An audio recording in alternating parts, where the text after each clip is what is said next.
ओम नमः शिवाय। श्रावण मास महत्तम अध्याय 22। हरे कृष्णा, राधे राधे। श्रावण मास महत्तम के अध्याय 21 में भगवान शिव ने ब्रह्मा पुत्र सनत कुमार को श्रावण पूर्णिमा पर किए जाने वाले कृत्यों का वर्णन किया था और रक्षा बंधन का विधान भी बताया था। अब आज इस अध्याय में श्रावण मास में किए जाने वाले संकट हरण व्रत का विधान जानेंगे। शुरू करते हैं। भगवान श्री सदाशिव बोले, हे मुनिश्रेष्ठ, श्रावण मास में कृष्ण पक्ष की चतुर्थी तिथि के दिन सभी वांछित फल प्रदान करने वाला सर्व काम फलप्रद संकट हरण नामक व्रत करना चाहिए। श्री सनत कुमार बोले, हे देवादिदेव, किस विधि से यह व्रत किया जाता है? इस व्रत में क्या करना चाहिए? किस देवता की पूजा करनी चाहिए और इसका उद्यापन कब करना चाहिए? इसके विषय में मुझे सब विस्तार पूर्वक बताइए।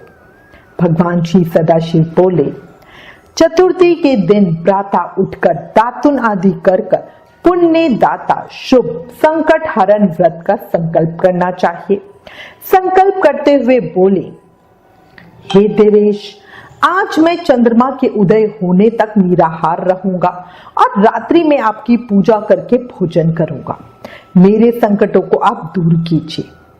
हे ब्रह्मपुत्र, इस प्रकार संकल्प करके शुभ काले तिलों से युक्त जल से स्नान करें। तब समस्त कर्म पूरे कर गणों का पूजन करें।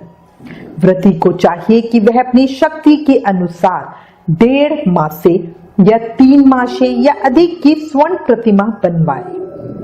स्वर्ण उपलब्ध न होने पर चांदी अथवा तांबे की प्रतिमा बनवा कर पूजन किया जा सकता है। अति गरीब होने पर मृतिका यानी मिट्टी की मूर्ति बनवाकर पूजन करें। समृद्ध एवं धनी प्राणी को कृपाणता प्रदर्शित नहीं करनी चाहिए। पहले रमणीय अष्टपत्र कमल पर वस्त्र सहित जल पूरित घड़ा रखवाना चाहिए। तब उस पर स्वर्ण प्रतिमा स्थापित कर 16 उपचारों द्वारा तांत्रिक या वैदिक मंत्रों की सहायता से अर्चना करनी चाहिए। हे विप्र, तिल युक्त 10 उत्तम मोदक बनवाएं। उनमें से 5 मोदक देवता को अर्पित करें और 5 मोदक ब्राह्मण को प्रदान करें। भक्ति भाव से उस ब्राह्मण की देवता की भांति पूजा करें और यथाशक्ति दक्षिणा देकर यह प्रार्थना करें, हे विप्रवरी, आपको नमस्कार है। हे देव, मैं आपको फल तथा दक्षिणा से युक्त 5 मोदक प्रदान करता हूँ। हे द्विजश्रेष्ठ, मेरी विपत्ति को दूर करने के लिए इसे ग्रहण कीजिए। हे विप्र रूप गणेश्वर, मेरे द्वारा जो भी न्यून अधिक अथवा द्रव्यहीन कृत्य किया गया हो वह सब पूर्णता को प्राप्त हो। इसके बाद स्वादिष्ट अन्न से ब्राह्मणों को प्रसन्नता पूर्वक भोजन कराएं। उसके बाद चंद्रमा को अर्घ्य प्रदान करें। उसका मंत्र प्रारंभ से सुनिए। हे क्षीर सागर से प्रद्भूत, हे सुधारूप, हे निशाकर, हे गणेश की प्रीति को बढ़ाने वाले, मेरे द्वारा दिए गए अर्घ्य को ग्रहण करें। इस विधान के करने पर गणेश्वर प्रसन्न होते हैं और वांछित फल प्रदान करते हैं। अतः इस व्रत को अवश्य करना चाहिए। इस व्रत का अनुष्ठान करने से विद्यार्थी विद्या प्राप्त करते हैं, धन चाहने वाले धन पाते हैं, पुत्र की अभिलाषा रखने वाले पुत्र प्राप्त करते हैं, मोक्ष चाहने वाले उत्तम गति प्राप्त करते हैं, कार्य की सिद्धि चाहने वाले का कार्य सिद्ध हो जाता है और रोगी रोग से मुक्त हो जाता है। विपत्तियों में पड़े हुए, व्याकुल चित्त वाले, चिंता से ग्रस्त मन वाले तथा जिन्हें अपने सहृदय जनों का वियोग हो गया हो, उन मनुष्यों का दुख दूर हो जाता है। यह व्रत मनुष्यों के सभी कष्टों का निवारण करने वाला है। उन्हें सभी अभिष्ट फल प्रदान करने वाला, पुत्र पौत्र आदि देने वाला तथा सभी प्रकार की संपत्ति प्रदान करने वाला है। हे सनत कुमार, अब मैं पूजन तथा जाप के मंत्रों को आपसे कहता हूँ। प्रणव के पश्चात नमः शब्द लगाकर बाद में हिरंब, मदमोदित तथा संकट से निवारण, इन शब्दों का चतुरार्थ जोड़कर पुनः अंत में स्वाहा प्रयुक्त करके इस 21 वर्ण वाले मंत्र ओम नमो हिरंभ्राय मदमोदिताय संकष्टस्य निवारणाय स्वाहा को बोलना चाहिए। बुद्धिमान व्यक्ति को चाहिए कि इंद्र आदि लोकपालों की सभी दिशाओं में पूजा करें। अब मैं मोदकों की दूसरी विधि आपको बताता हूं। पके हुए मूंग तथा तिलों से युक्त घी में पकाए गए तथा गिरी के छोटे छोटे टुकड़ों से मिश्रित मोदक गणेश जी को अर्पित करें। उसके बाद दुर्वा के अंकुर लेकर इन नाम पदों से पृथक पृथक गणेश जी की पूजा करें। अब इन नामों को मुझसे सुनिए।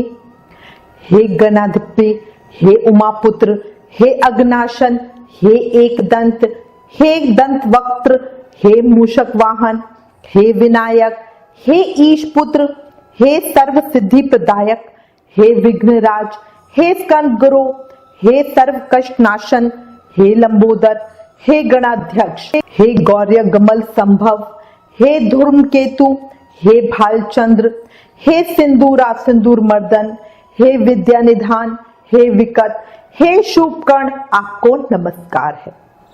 इस प्रकार इन 21 नामों से गणेश जी की पूजा करें।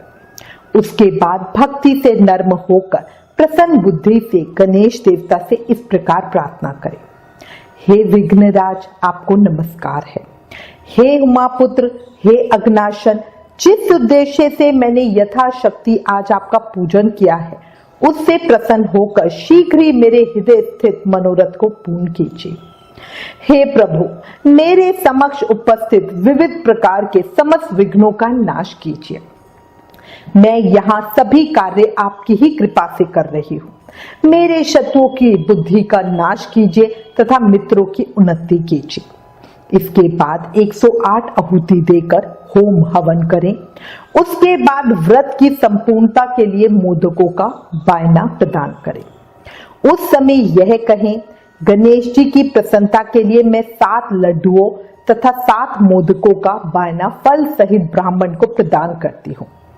तदंतर हे सत्तम, पुण्यदायिनी कथा सुनकर 5 बार प्रयत्न पूर्वक चंद्रमा को अर्घ्य प्रदान करें और कहें, क्षीर सागर से उत्पन्न तथा अत्रि गोत्र में उत्पन्न हे चंद्र, रोहिणी सहित आप मेरे द्वारा प्रदत्त अर्घ्य को स्वीकार कीजिए।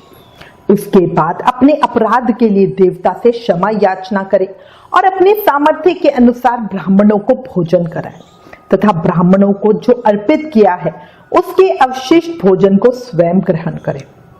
मौन होकर 7 ग्रास ग्रहण करें और अशक्त हो तो इच्छानुसार भोजन करें। इसी प्रकार 3 मास अथवा 4 मास तक विधान पूर्वक इस व्रत को करें। उसके बाद बुद्धिमान को चाहिए कि 5वें महीने में उद्यापन करें। उद्यापन के लिए बुद्धिमान को अपने सामर्थ्य के अनुसार स्वर्णमयी गणेश प्रतिमा बनानी चाहिए। उसके बाद उस भक्ति संपन्न मनुष्य को पूर्वोक्त विधान से चंदन, सुगंधित द्रव्य तथा अनेक प्रकार के सुंदर पुष्पों से पूजा करनी चाहिए और एकाग्रचित होकर नारिकेल फल से अर्घ्य प्रदान करना चाहिए।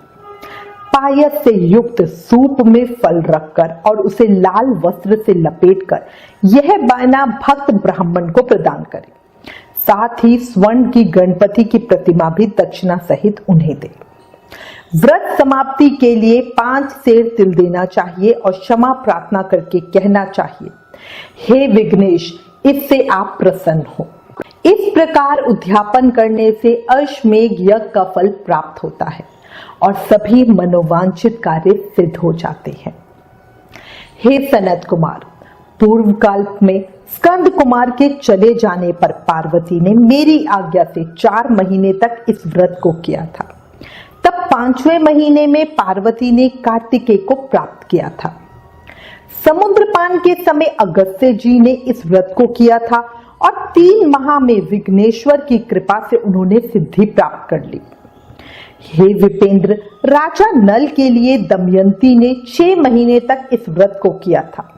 तब नल को खोजती हुई दमयंती को वे मिल गए थे।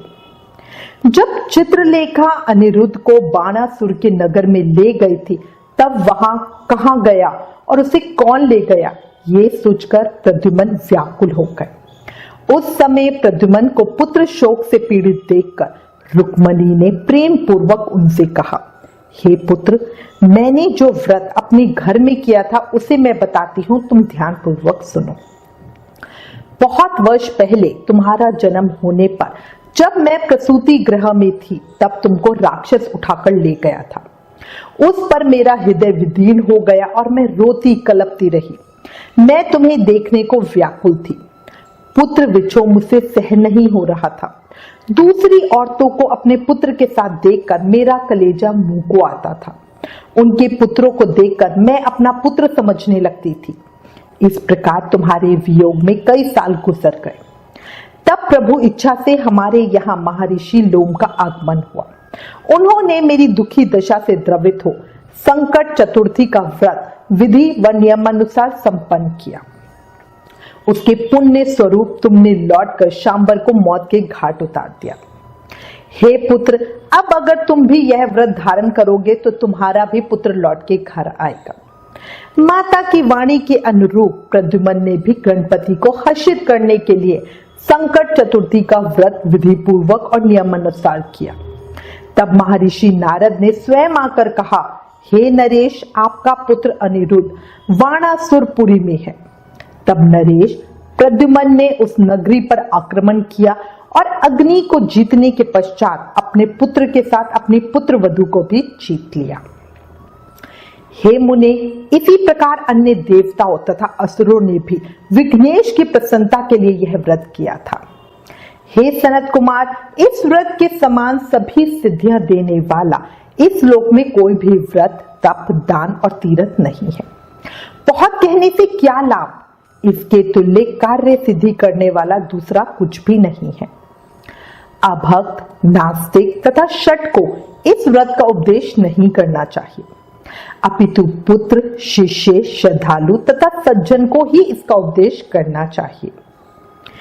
हे विप्रेश, हे धर्मनिष्ठ, हे विधिनंदन, तुम मेरे प्रिय हो तथा लोकोपकार करने वाले हो, अतः मैंने तुम्हारे लिए इस व्रत का उपदेश किया है।